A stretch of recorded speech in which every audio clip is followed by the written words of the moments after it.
Today I discuss about the cell. Normally जानते हैं cell क्या होता है, इसके टाइप्स क्या होते हैं और इसमें क्या क्या आते हैं सब।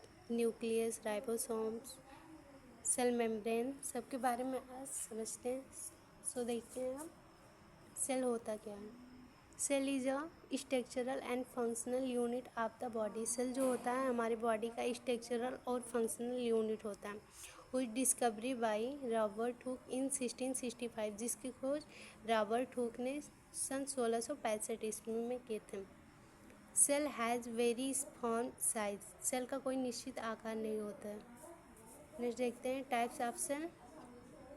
There are two types of cell. Mainly two types के सेल होते हैं। फर्स्ट होता है प्रोकैरियोटिक सेल एंड सेकंड होता है यूकैरियोटिक सेल। नॉर्मली ये स्ट्रक्चर्स आप देख सकते हैं। Difference between prokaryotic cell and eukaryotic cell.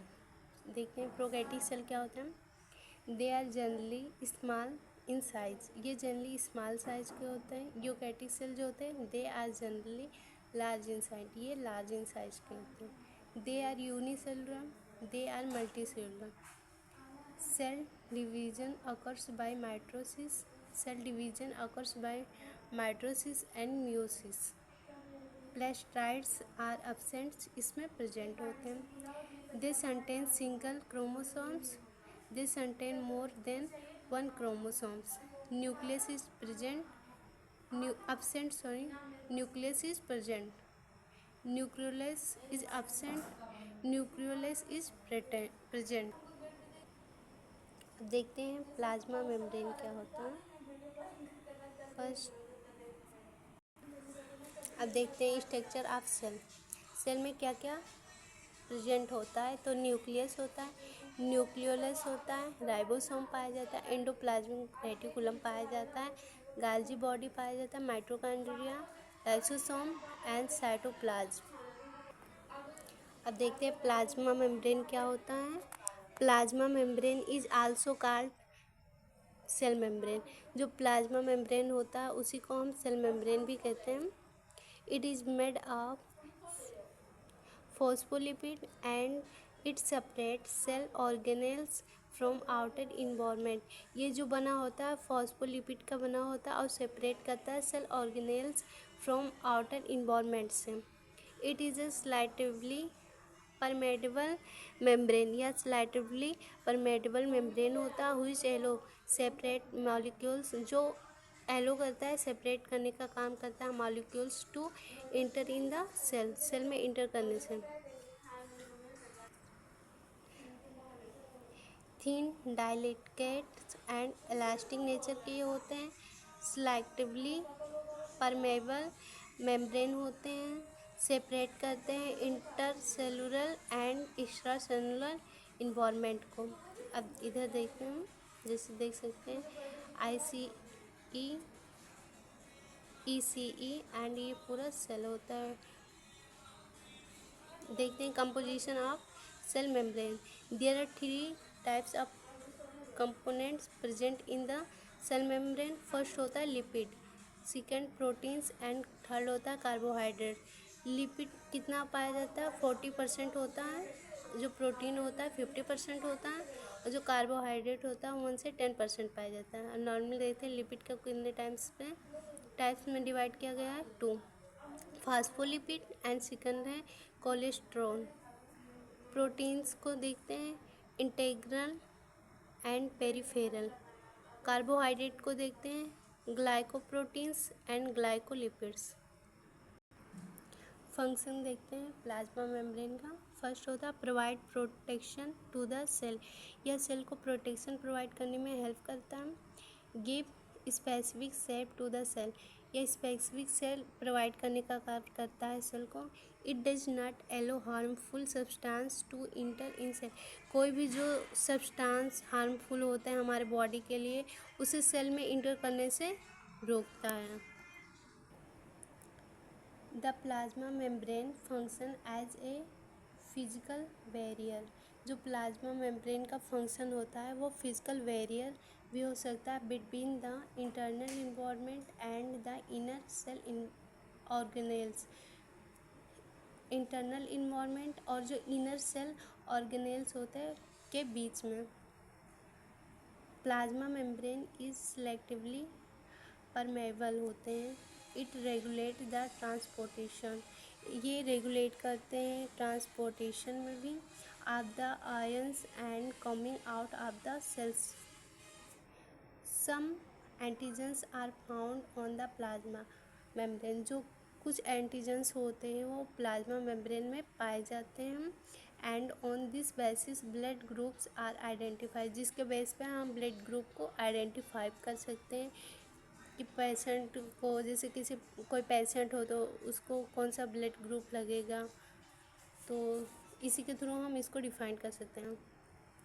Plasma membrane provide shape to the cell, जो प्लाज्मा मेम्ब्रेन होता है वो सेल को एक शेप प्रोवाइड करता है। Plasma membrane plays an important role both endocytosis and exocytosis process, जो प्लाज्मा मेम्ब्रेन होता है वो एक इम्पॉर्टेंट रोल प्ले करता है इसमें एंडोसाइटोसिस और एक्सोसाइटोसिस प्रोसेस में।